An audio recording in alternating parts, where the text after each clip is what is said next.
Alright guys, so we have the highlights here versus Roadrunners. We're going to go over various plays as far as our building out of the back versus Roadrunners building out of the back, and also different cases where we did well and where we can shape up our defensive and attacking transitions.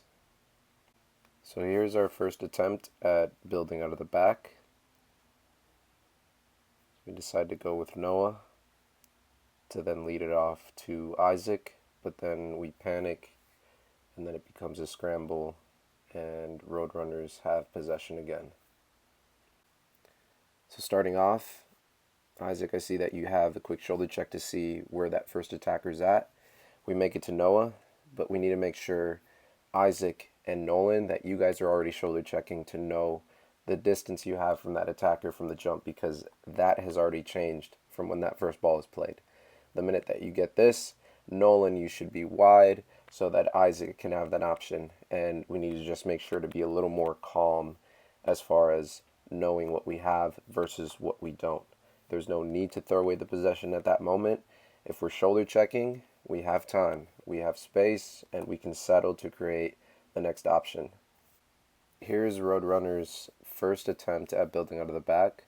So far, we look pretty organized, and once this plays, you can see how hesitant they are to even play the ball in a certain area. So we do well at the first press, to the second press, to then winning possession, getting it into the box, and almost scoring off of this play. So this is very well done as far as their first attempt. Here's Roadrunner's second attempt, straight after that shot that we had just had. They like to play with their center backs within the 6, and then they're looking to get out. We eventually win possession here, but then we lose it straight back because we tried to turn within pressure. We need to just play the way that we face. We have the options available, and as you can see there, that Roadrunners win it back to then play a ball into dangerous area, and eventually nothing happens from this, but we need to make sure that we try to gain possession and play it off quick. Here's their general setup on corner kicks. So they like to have people spread out, not just in one area. They have a few runners that are on the outside of the 18 looking to make a near post run or a back post run. And then they also have people near the 6-yard box or just in front of that PK circle. And they also have one player right next to Dom looking to get him off balance and unfocused. So we need to make sure that we man mark and follow our runners, and also make sure to get that player out of Dom's area.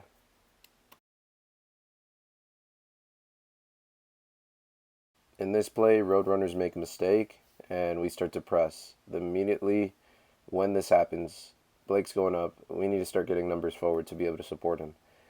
At this moment, there are no options. Thankfully, it goes for throw-in. Immediately following that, we have our throw-in. Now, our setup has got to be better. We are all checked in within this area, and we have Isaac by himself within the backside. If we check out and create room, there's going to be green grass to come into it and be able to get a good touch on it. As you can see, we're all checked in. We're trying to find an option. Isaac is probably the best one with the most space. We throw it away, and here comes a Roadrunner counter. And we're struggling to get back, and eventually they find their man, and eventually right now we look in good shape, but we do lose possession to them building up a bit more to try to find that back post runner, and he almost gets to it. So we just need to be a little more organized because this all stems from one of our bad throw-ins. Alright, so now we're just going to go over each and every goal that Roadrunner scored and also our solo goal. So here, just making the clinical mistake, we put it in the center to where Roadrunners builds it up and eventually gets their shot off to their first goal. So this just goes back to our first attempt at building out of the back, and that's our awareness. We got plenty of green grass on that right side. If we check our shoulder, we can dribble into that space. There's no pressure on that side, so there should be no reason on why we give away that ball. It's unfortunate, but it's the awareness effect that we need to start adding to our game. Here's the second goal, and it just goes back to throw-ins again. Right? We're all checked in with Roadrunners around us. We lose possession, and they're working their way in, and we have a free runner at the back post with just a simple header in. So as mentioned, we need to make sure that we create space. We got pressure next to us, and we're trying to get a throw in. We got to start higher in order to be able to get that space to check into that ball that is thrown in. We cannot start checked in. Too much pressure can happen, and it leads to that second goal. Here's Roadrunner's fourth goal. The third goal was the free kick, so no need to show that.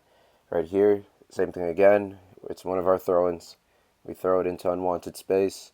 Roadrunners keeps the possession, and now they're working their way in.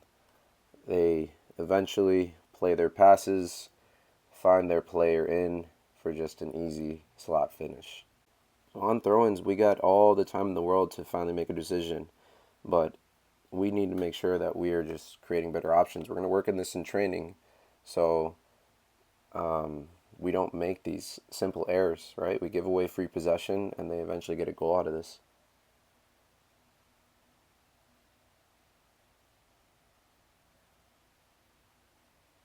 And here goes our goal, and it was a beauty. You know, this is just utter determination to just get right back into the game. And Ryan, you honestly had no business on getting to that ball, so well done. You know, nice chip over the goalkeeper, and we feel like we won the tournament on that one, so well done there, man. And here's the final goal from a corner kick. Remember, I always demand that you guys call out your runner and point out who you're marking, and it doesn't look like anyone's marking this player. Just gets an easy header at the goal. So let's make sure to be organized on that one as well. All right, you guys, I hope you guys enjoyed the clips. This was definitely a learning experience for you boys, having to face an older group. They're obviously on another level, and I think this is just motivation for you boys to improve. You guys played your hearts out there. You know, you defended very well for the first 30 minutes. It was great, but now we need to start adapting to that type of play style. So let's make sure that we come to practice ready to learn now, and make sure that we get the boys ready for the Chicago Cup this weekend. So hope you guys enjoyed, and I'll see you guys soon.